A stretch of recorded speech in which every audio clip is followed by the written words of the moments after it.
Hello and welcome to this webinar by Housing Link on how to support renters who may have certain challenges. My name is Josh Dye. I'm Marketing and Innovation Director at Housing Link. And today I also have Sue Speakman Gomez, Housing Link's president and also an owner and manager of rental property for decades. And so Sue, first, why don't you tell us a little bit about your two roles here, both as president of Housing Link, as well as your role in being an owner and manager of rental property over the past couple of decades. Sure. So I've been with Housing Link since 2002, serving in the role of president since 2010. So I have a long tenure in the nonprofit sector and working with Housing Link. And then I've owned and operated rental property since 1999. So also lots of experience. I did hands-on day-to-day management for decades and now have the pleasure of working with the management company. So a little bit of a different opportunity. So one of the things we've seen at Housing Link over the years and in operating our Beyond Backgrounds program is that in some cases there are renters who fall behind on rent. And it can be a bit of a balance for a property owner or manager to navigate that and determine how long do you let a renter go unpaid, because you don't want them to fall necessarily too far behind, but you also don't want to be too inflexible or rigid either. So what tips do you have for other property owners and managers on what to do when a renter falls behind on rent and how far to let them go, if at all? Yeah, so I really think that it's a disservice to your residents to let them fall too far behind on rent because the debt just snowballs and they have a really hard time catching up. And any emergency assistance programs and other resources are really limited in their capacity to help people. There's a lot of demand for emergency assistance. So the sooner someone can get in to access that assistance, the better. Our practice is as soon as someone falls behind, they've missed rent on the first, there's a reminder, hey, did you forget, that we send out via text or email. Then as soon as rent is past due on the 5th, we are reaching out with a phone call, text, or email, as well as maybe a letter under the door the next day if we haven't heard back from them, just to really check in, try and get them to communicate with us, because if they can talk with us, then we can take different strategies and help them think through, what resources they can access and how they can ask family for help with rent, or what is the situation that's going on, so that we can help them get current on their rent and stay stably housed. I think one of the other things that we are always willing to work with is a payment agreement. If someone, had an emergency or a family crisis, a child broke an arm and they had to go to the emergency room, then we'll talk about, okay, let's do a formal payment agreement where we write down when are you going to make those payments and how we're going to structure it. That allows the opportunity for, again, just that really upfront conversation about where rent is at, and helps that renter know that it isn't just we're going straight to eviction, but we're willing to work with you. But you have to be really clear in that payment agreement process that payments are expected to be made on time. And if they're not, then it might escalate to eviction. And so with the payment agreement, if they're supposed to pay $500 on the 10th and the 11th rolls around and they haven't made that payment, again, you want to be texting, calling, emailing, reaching out to check in and find out sort of what's happened. And if you need to move to the point of accessing emergency assistance, sometimes you need to have that letter that says that you're going to file an eviction action. So being ready with that. Also, we now have the 14-day notice requirement. So the sooner that you issue that letter, the sooner you can move into that eviction process if you should need to. So you just referenced the 14-day notice requirement, which is the relatively new Minnesota landlord tenant law requirement of a property giving 14 days of notice before filing an eviction. And it's probably worth noting that there are local jurisdictions that may have a longer notice period, up to 30 days as well for some of that. But I wanted to dig into a couple of more sticky situations. So How do you handle it if you reach out to a renter who's behind on rent and they're really not responsive? They're not communicating. Maybe they disappeared or they don't seem as open to some of the solutions that you've presented. Sure. Definitely there are times where people go unresponsive and, they're hiding from talking with you. And that's where making sure that you're slipping something under the door so that you're using every means of trying to get in touch with them. If they really don't respond, you've done your outreach attempts, say on the 6th, after everything is, has hit that past due period, then I would move quickly to that formal 14-day notice or 30 days, depending on your community, and make sure that you're starting that process because, it takes a long time to get through the eviction process, and you want to make sure that you're not ending up with additional months of rent building up, because even if someone skips and moves out without talking with you, the smaller that amount of past due rent owed to a prior landlord, the easier it is for you to become whole and for that renter to pay off that past debt and be able to access housing in the future. Can you talk about how to exercise judgment on when to be flexible and when to be a bit more assertive in, wrapping things up if it's not working out? Because what I'm talking about here, you just referenced it now, but also at the beginning, is that it can be a disservice to the renter to let them go too far with and have too much money owed.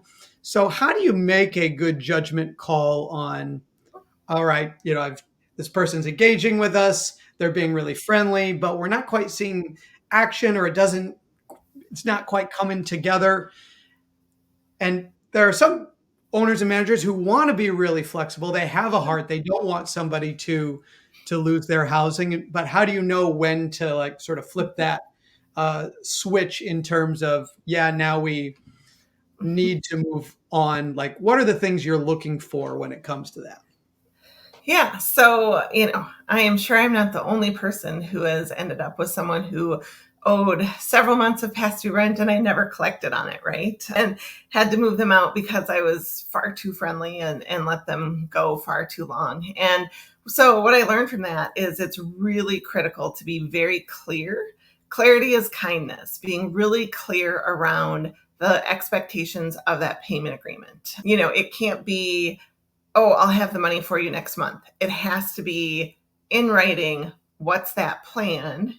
Is it $50 this week, $750 the next week, $250 the following week? Like, really being clear. It doesn't all have to be huge dollar amounts if you don't want it to be, but really, being clear about what that plan is. And I've had cases where it's a renter who we had for 5 or 6 years. They had a long track record of on-time rent payments and had been a really solid renter. They had some really difficult family circumstance.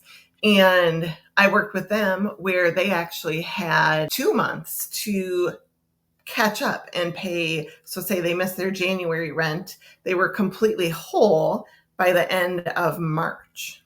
So they had a long time period, but we had a clear payment agreement where they had identified when they could make the payments and just really clearly tracked that to help hold them accountable. It's that clarity and really being certain of what's the plan.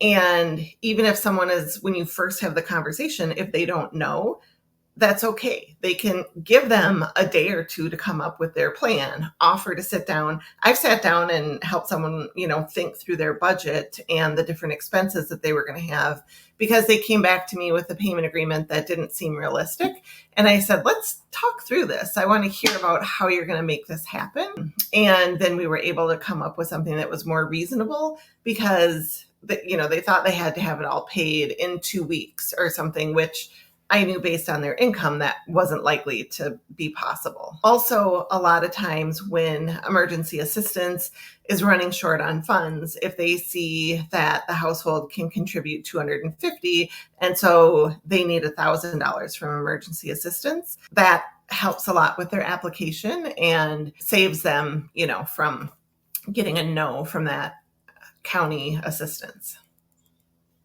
Is there anything else that you'd like to share related to working with renters who are falling behind on rent so that it is a win-win for both the renter and the property, or do you feel like you've covered everything you wanted to cover? I think the only other thing I would say is that like these are difficult conversations and they're challenging to have. And when I go into them, I just like to sort of center myself in the fact that this is really embarrassing and hard for someone when they haven't been able to meet that obligation that they signed up for when they signed their lease. And so I try to be gentle in the initial approach and really create a safe environment for a conversation. So I try not to come in with an accusatory tone, but really, hey, what's going on? I know that you've missed your rent. Let's figure out how to get you caught up, so that it's really that more friendly approach, because you get a more friendly response and people engage better in the conversation. So just out of curiosity, does that friendly tone extend to your late rent reminders, letters, notices? Because I've seen a number of late rent notices over the years, and usually they're very strongly worded.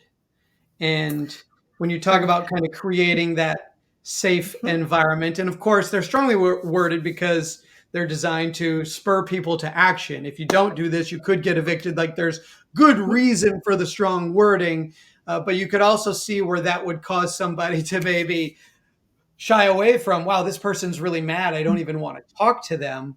So, Yep. does that kind, safe environment extend to your letters? Or are the letters pretty traditionally firm, but then you're also reaching out with more of that kind tone? How do you balance it? So the initial outreach, when it's past the first, past the fifth, the very first ones are the more kind, friendly tone. And then the formal 14-day notice is the very, direct legal language that is off-putting to folks. So I try to start with the softer, but then also, I do say, like, it's now the fifth, your rent is past due. We need to figure out a solution, or we'll have to look at moving toward eviction. But I try to start with the softer and then but still rent has to be paid. And if not, you can move out. We can do, an early lease termination is always a possibility rather than an eviction, but really wanting to make sure that it's clear that a requirement of your lease is that you pay rent and it's due by the 5th. So let's talk about mutual termination of tenancy and early termination, and when you will do a cash for keys arrangement and when you won't. And so, cash for keys being where you agree in advance that the renter will move out on a certain day, and as long as the unit is nice and clean and ready to go, that uh, you know they give you the keys, and maybe you give them some cash in return, that you don't have to move forward and go through the expense and time of filing an eviction, and the renter gets a little bit of money in their pockets. When will you offer that, Mhm. or offer that with more confidence, and what circumstances would you not? So ultimately, my goal is always to get a payment agreement and keep someone housed. But if we Yeah. can't do that, right, and they're really in a situation where maybe there's been job loss or something has happened where they're not going to be able to continue to rent, then it's definitely best to help someone, terminate the lease and move on. And so when we're doing a mutual lease termination, a lot of times, leases, you might have an early termination fee that you would charge. So, you can always waive that fee if that's something to help get someone to move out early if, like they've had that job loss. So I've done that. And with cash for keys, generally the times that I've done it, it's really been more like, well, if you can, it's the 17th of the month, you haven't been able to identify how you're going to pay rent.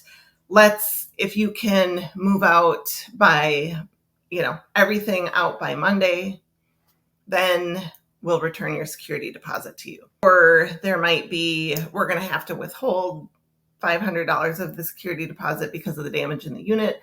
but I can get that to you right away on Monday once everything's moved out of the unit. So we'll expedite the processing of that payment so that we can get the cash into their hands at the point they're turning in those keys. And really, it just depends on how is that conversation going. Are they able to do a payment agreement and get whole with their rent? If they can't, and we're moving towards exiting the property, it's much cheaper to return a part of their security deposit, get the unit back so I can turn it and re-rent it. So I'll focus on that. And then, but if someone is completely non-responsive or if they've skipped, you have no choice but to move forward with that eviction to get possession of the unit back. So I would say in my, 25 years of management, I think we've maybe done, 3 or 4 evictions. For the most part, we really have striven to not have to go down that road and really focused on helping someone do that mutual lease termination and move out. All right, now let's shift gears and talk about how to help renters who may have challenges with substance use. And it might be that they have a substance use disorder as well, but as owners and managers of rental property, they're often not experts in substance use disorder or mental health challenges or behavioral health challenges, often not social workers or case managers that might be, more familiar with how to navigate it. And yet it is something that is commonly experienced. And so first, let's start with what would be some signs for you as a property owner or manager that a renter may not just sort of have, say, call it standard substance use, but that it might be something that is creating a problem that could impact either other renters or someone's ability to pay the rent. What are you looking at in your relationships with renters that A, helps you identify what might be happening, and then B, share some tips on how you might help or where you might refer them, since it's not really the property owner manager's job to directly intervene, but they might want to help someone. So A, how do you know that somebody might need some help, which is a really sensitive piece already? Right. And then B, how might you handle it, knowing this could be really sensitive and that judging wrong could be create its own problem as well. So just what guidance do you have on this kind of touchy subject?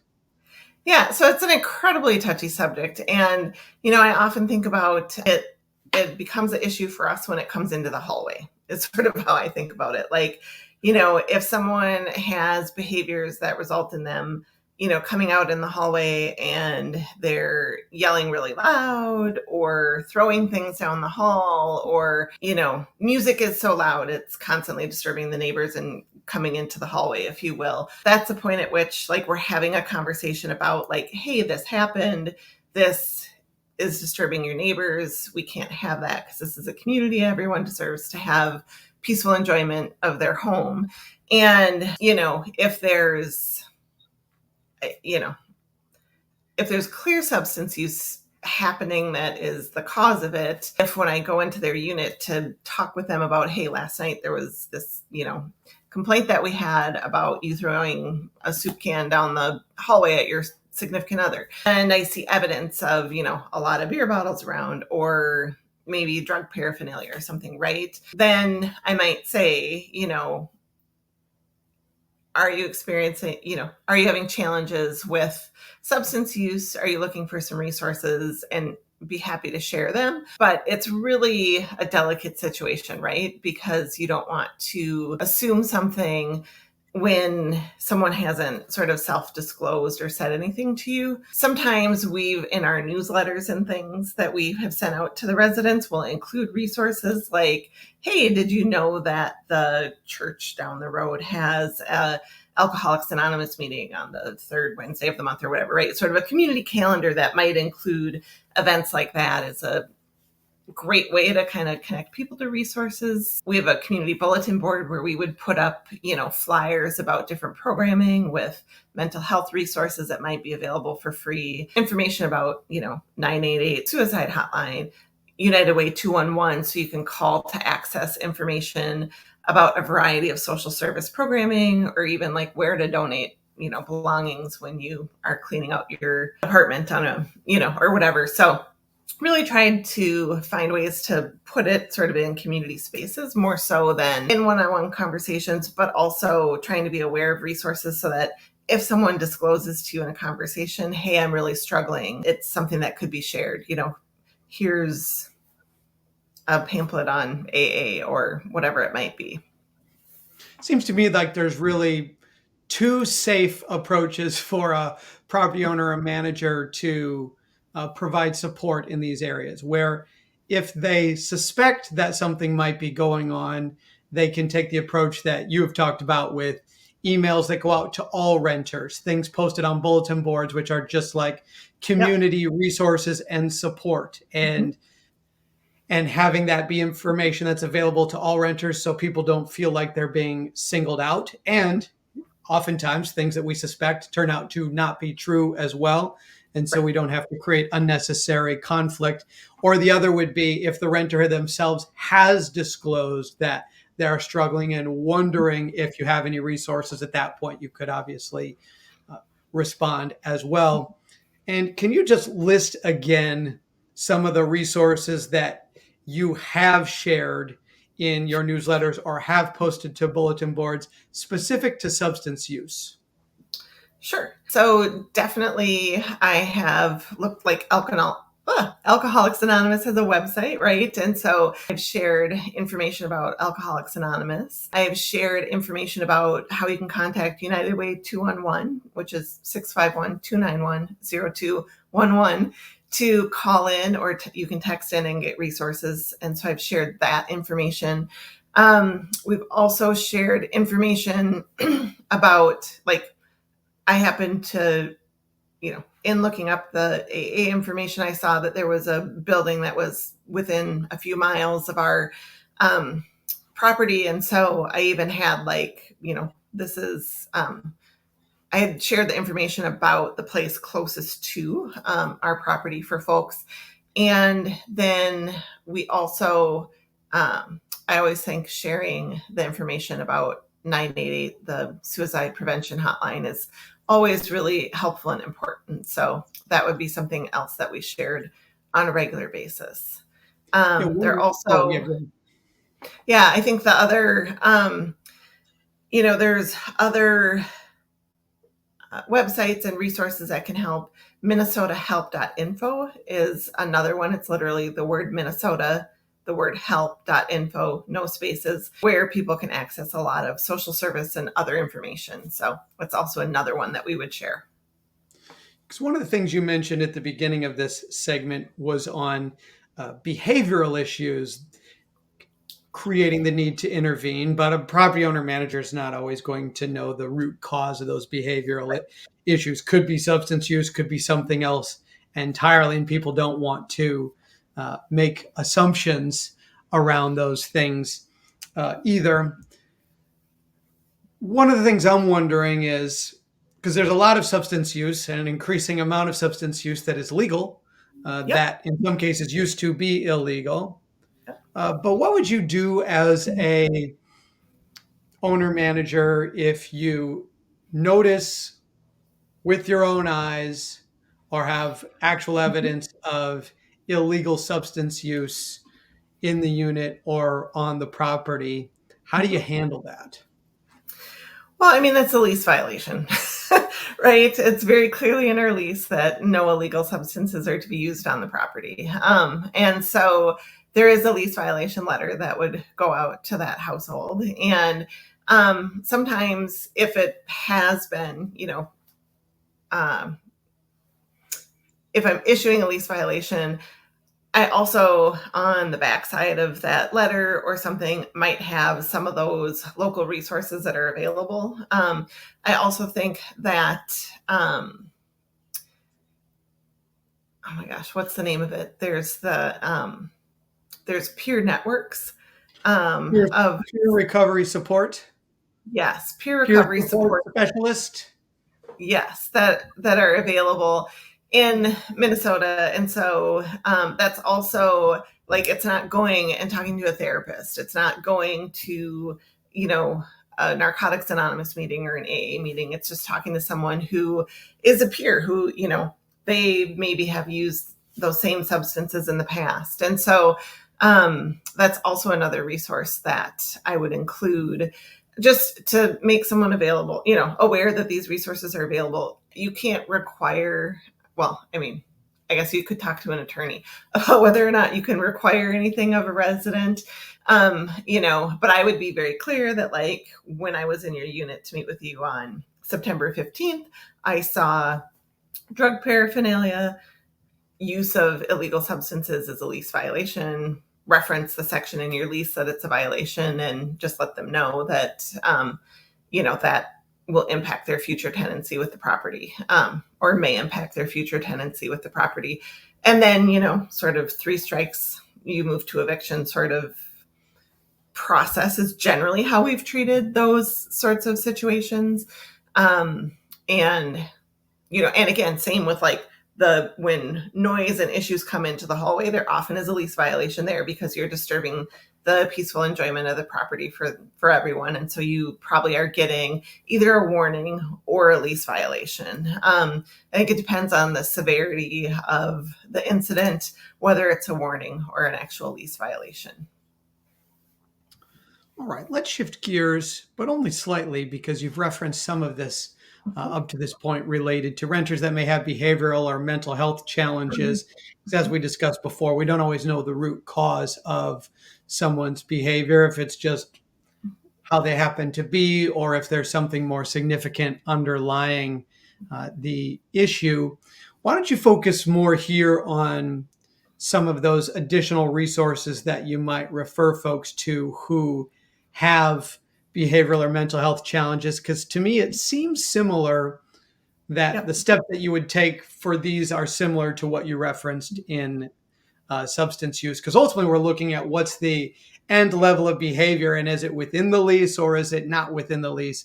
And if it's not within the lease, you might be issuing a warning, you might be issuing a lease violation, you might be having conversations to that might share resources that could help folks. But what resources come to mind for you that if a property owner manager suspects that someone might have mental health challenges, but they can't diagnose it, they don't have the knowledge or expertise, that what might they want to include in their newsletters or put on the bulletin board for these types of challenges?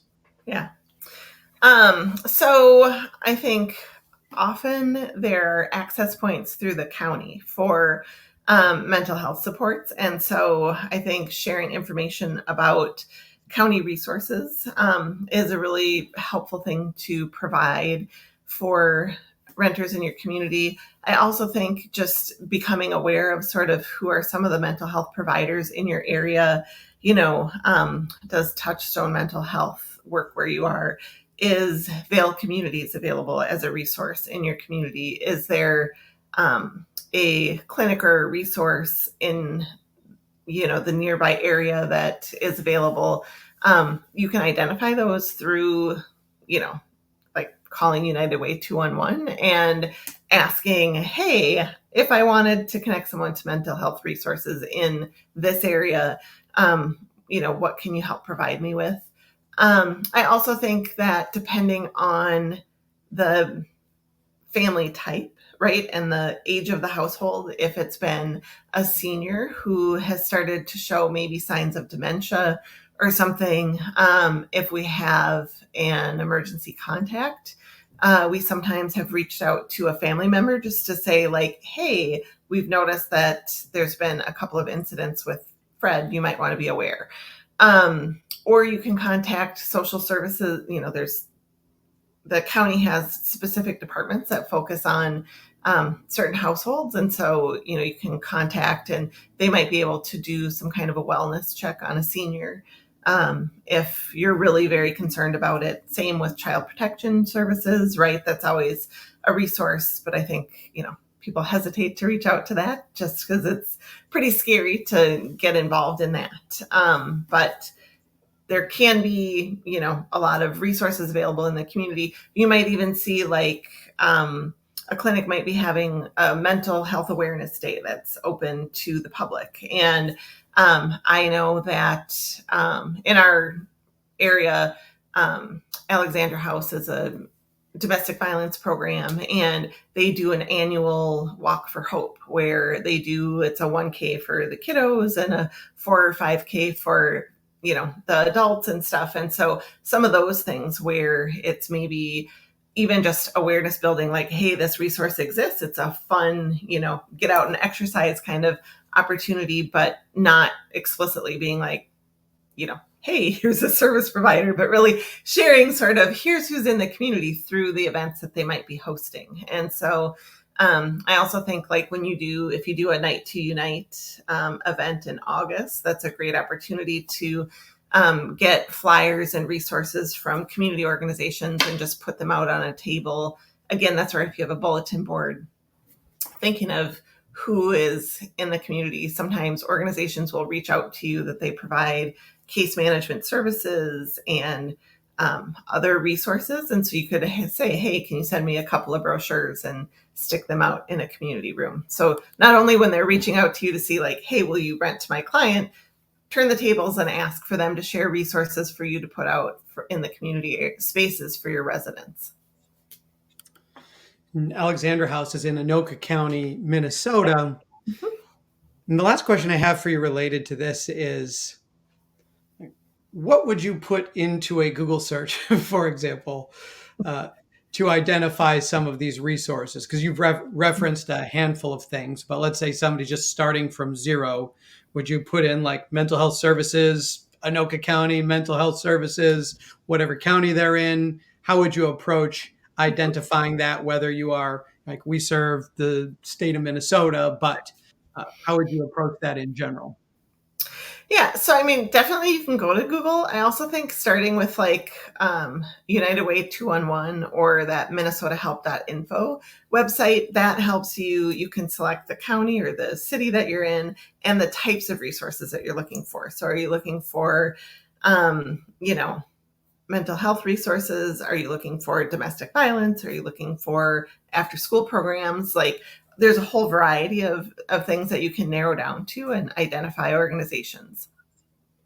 Yeah, and one thing folks might want to be mindful going into this is that you'll see these organizations in a search, and they may, even a minnesotahelp.info search, and they'll have some information about it, but entry points and ways to get services can vary from organization to organization. It may not be as simple as picking up a phone or walking through a door. Sometimes it's through referral or other things, but to start the process is really what we're talking about here. Is there any final words you'd like to say related to helping renters that may have behavioral or mental health challenges, or do you feel like you covered it? Oh, I think that we've covered this one pretty well. All right, now let's shift gears and talk about mediation services and how they can help resolve conflicts between renters and property owners and managers. Sometimes communication just doesn't work well, and we have a hard time resolving the problem. And that's when folks often kind of dig their heels into their corner. The property might say, all right, there's been such high conflict with this individual, I'm just going the route of here's the eviction notice and moving forward with no or very little conversation. And the renter might be like, I'm not talking to them at all because I don't want to, and I don't feel safe, and I'm upset. Mm-hmm. And yet nobody necessarily wins when we don't have the conversation, or at least we don't give ourselves the chance to have a better outcome. It may not even be a good outcome, but it could be better than it otherwise would be. So we talk about mediation services and both A, what that is, B, when people should give it a try, and then C, how to access it. Yeah. So mediation services, I think the most common example that people think of is if you're going through a divorce and there's mediation around custody and like who gets, what when. And so when you think about it, when it comes to rental housing, you might use mediation to help establish a payment agreement or a mutual lease termination and the separation from the property. Or you could even use it if there is a conflict amongst tenants in the property or between your management staff and a renter. Those are all opportunities that you could use the help of a third party stepping in to help the conversation happen in a structured and thoughtful manner. So typically, with the way that mediation works, a lot of it is done virtually via, Zoom and video conferencing. Now it also can be done in person, but typically there's that independent mediator, and then there's, both parties. And that independent mediator will work to help you have a conversation. They'll invite one person to share their experience and where they're at, and then they invite the other person to share, and then work towards a middle ground solution that resolves the issue. So if you have someone who's been really combative and they haven't been paying rent and stuff, and you want to work toward that either payment agreement or lease termination, working with mediation, if you don't do it beforehand, oftentimes you might end up with that opportunity once you're within the court process.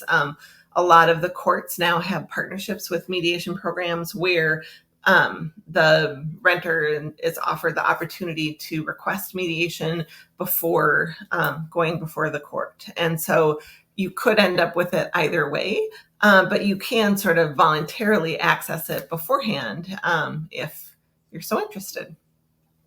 So when would you pursue mediation, even voluntarily? Let's use the example of, let's just go upstream and give this a try before we're, Yeah. in the cost and spending time in the court system. When would you pursue that, and when would you say not bother? So, as part of the 14-day notice, we have mediation listed as one of the resources on the notice form, so that if someone wants to, like if they haven't been responsive with us, we want to let them know right away in that process that mediation is a possibility for working through to find a solution. So that is probably one of the first times that we've communicated about mediation with someone.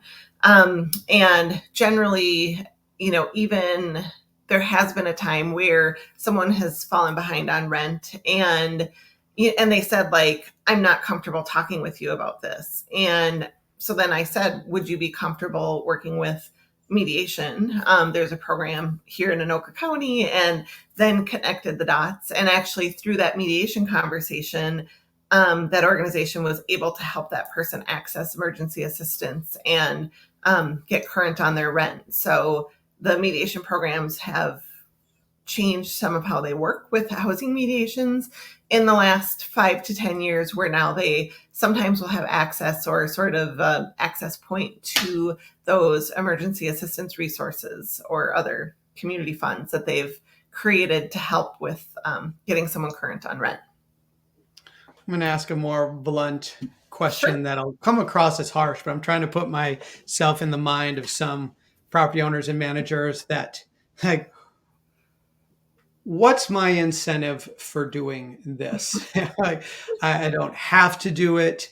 I don't want to spend the time. I realize it may be free or paid for in some cases, or it may be low cost in other Mhm. cases, but time is precious. I got a lot going on in my life. I can Mhm. move on from this rather peacefully and just be done with it. Mhm. And if that's kind of the attitude I have because I've reached that level of frustration, Sure. what's my incentive to, I'm just going to say, bother with this? Mhm. So I think it's, really a matter of if that 1 hour conversation, or maybe hour and a half, ends up in that mutual lease termination and someone moving out peacefully, it's a win. I think it's worth the 60 to 90 minutes to get that to happen. Or if it is what it takes to get them to do that payment agreement and stay current in their lease and continue renting. I personally think that trade-off is worth an hour of time. Maybe it takes, 90 minutes or 2 hours altogether, considering setting something up. But I personally think, like, that's a pretty low investment for getting someone to get current or get moved out.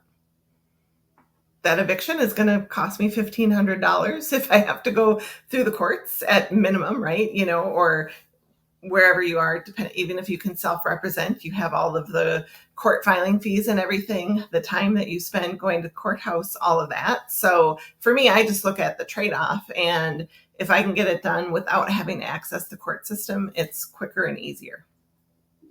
Is there anything final you'd like to say about mediation services before we move on to one more thing?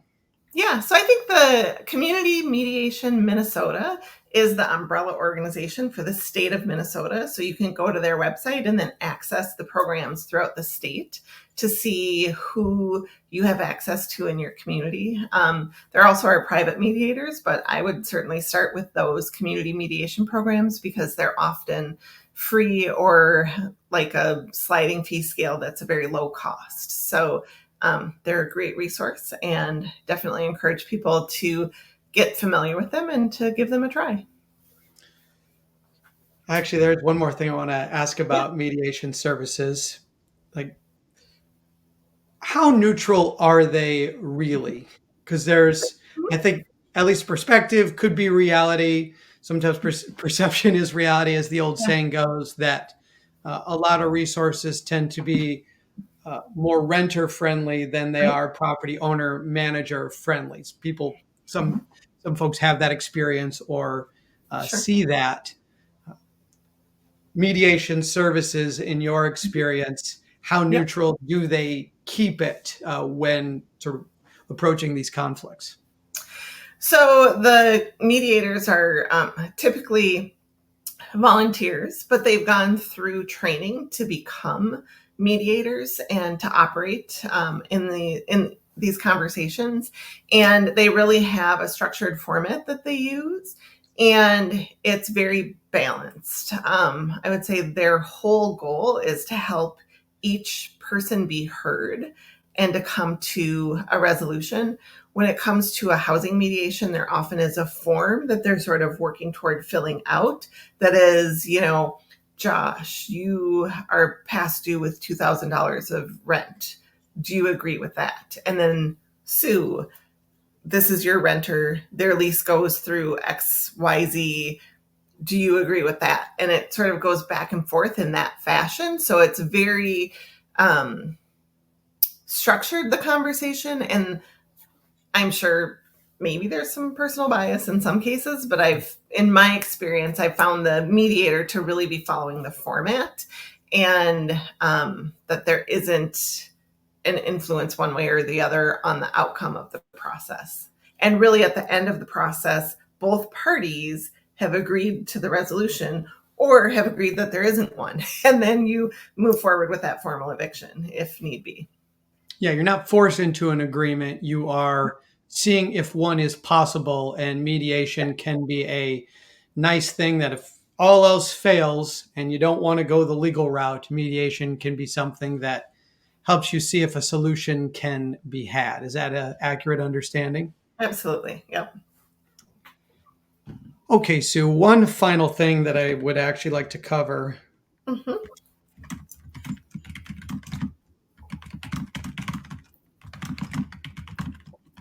Oh, that's a good Okay, question. let's talk about damage to the unit or items left behind in the unit. So, something that can be common for rental properties to experience at least once, if not multiple times, is after a renter moves out, there's damage beyond ordinary wear and tear, and then the security deposit gets applied to cover that, but the security deposit doesn't always cover what those damages are. Or in other cases, it might be that maybe the damage is minimal, but it looks like the renter left in a hurry or left a lot of items behind. Mhm. And of course, there's cleanup involved, but I would like to go upstream of, are there things that a property owner manager can do to get ahead of this, or are they always just kind of at the mercy of what happens to be going on in a renter's life at the time that they move out, and it just sort of is what it is? What do you think on that? Mhm. So I think that there's a couple of things. First of all, it is perfectly fine to have semi-annual inspections where you go through every unit in the property. And some properties do it on an annual basis. Some folks do it on a semi-annual basis. I think it can be nice to do it sort of, I think about it as spring and fall. So sort of as we're in the spring before getting into the summer, it's a good opportunity to go through and just see the condition of the unit. I always would check. So I would do spring and fall, and you're checking, are there any leaks that haven't been reported? Is there, it gives you an opportunity to see in the unit and see, is there hoarding happening, or is there a cleanliness issue, or any concerns that you can identify on that semi-annual inspection cycle. And then when you do that inspection, if you do see things that are concerning, then you can send a letter to the renter and let them know, when we did the inspection, we saw this, it's, a lease violation, or it's a concern with fire code, or whatever. The lack of cleanliness is a concern because it can attract insects and rodents into the property and stuff. And then you can address it through sort of those conversations. The other thing is, when someone is coming toward the end of their lease, you're starting that either lease renewal or non-renewal process, right? Or when you're having someone who hasn't paid rent and it's time for them to move out, I would often say, hey, can I stop by to walk the unit so we can get the ads ready to go out to get your unit filled. And that gives you an opportunity just to see what's in the unit. I often share resources around how you can donate things, who can come and pick up donations from our property, where you can dispose of large items nearby so that they won't get left behind. And just trying to, communicate. I've had situations where someone it was a mutual lease termination, sort of cash for keys situation. They were moving out and they had a large number of possessions that were still in the unit. And it was clear that they weren't going to be able to take them and had nowhere to put them. And in that case, we actually signed an agreement that they were, everything that was left in the unit was considered garbage, and that we could help dispose of it, just so that we then didn't have to hold on to it for the 29 days. I want to fact check the Minnesota verify and Landlords fact check that number, but there's a number law. of days that you're required to hold possessions left behind. And so we've done that. And in some situations, if someone has had a garage, I actually we've moved things into the garage, like they've moved things, maybe we've helped to get things into the garage, and then they were able to have the garage for an additional 2 months and pay garage rent until they could get everything moved out. So just looking towards what are sort of win-win solutions, how we can get them out of the unit and get the unit turned. But also, it's a challenging and stressful time. If you don't have to have someone lose all of their household goods, then, we would try to find a positive solution.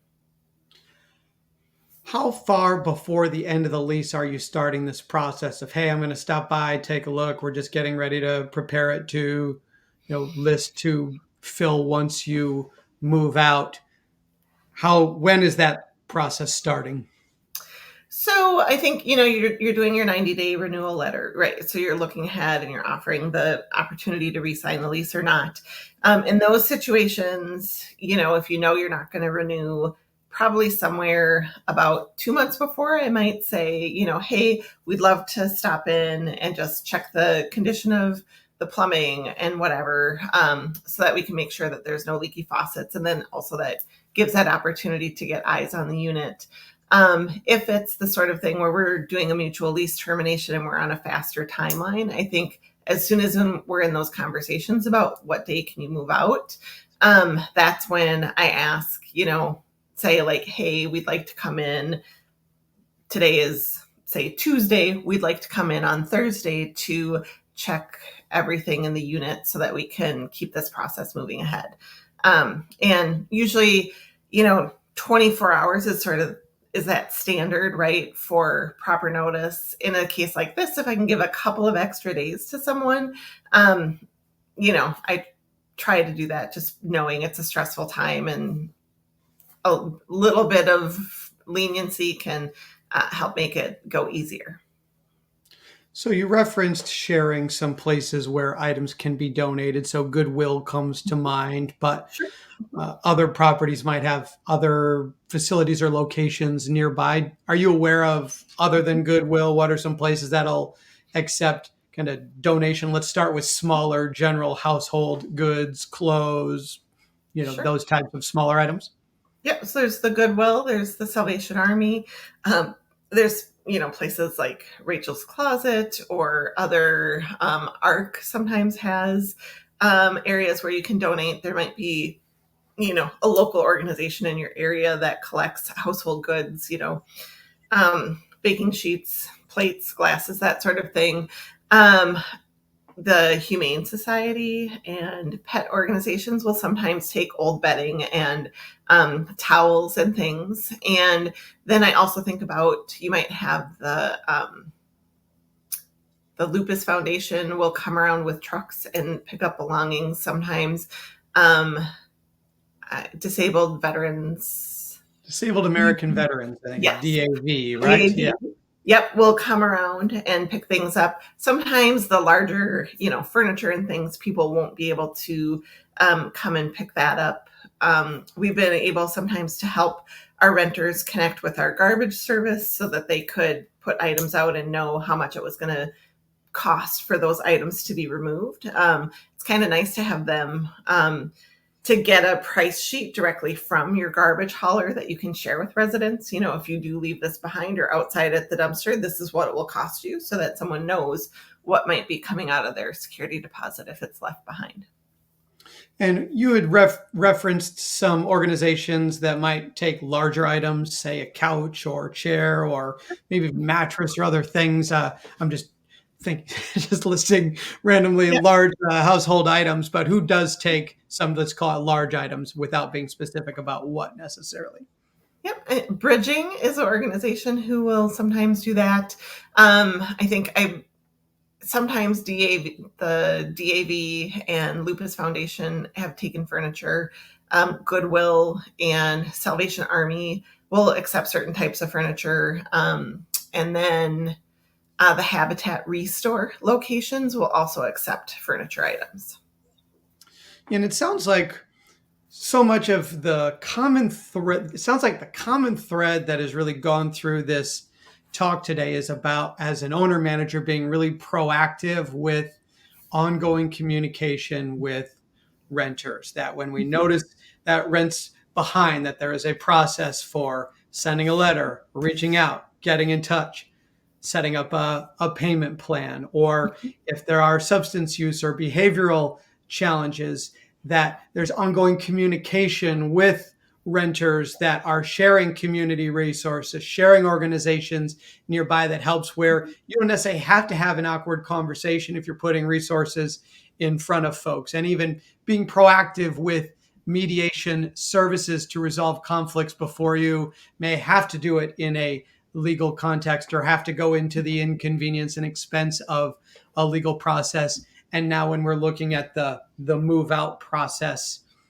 that couple of months in advance, being able to see where that individual renter might be in, like what the move out process might be, so that they're aware of ways to clean up or dispose of items so that they're not left behind, which ends up often being a cost in both money and time that rental properties often spend in those cases and don't get back, right? Is there any other final words you want to say on where you think rental properties should be proactive that we haven't already covered today?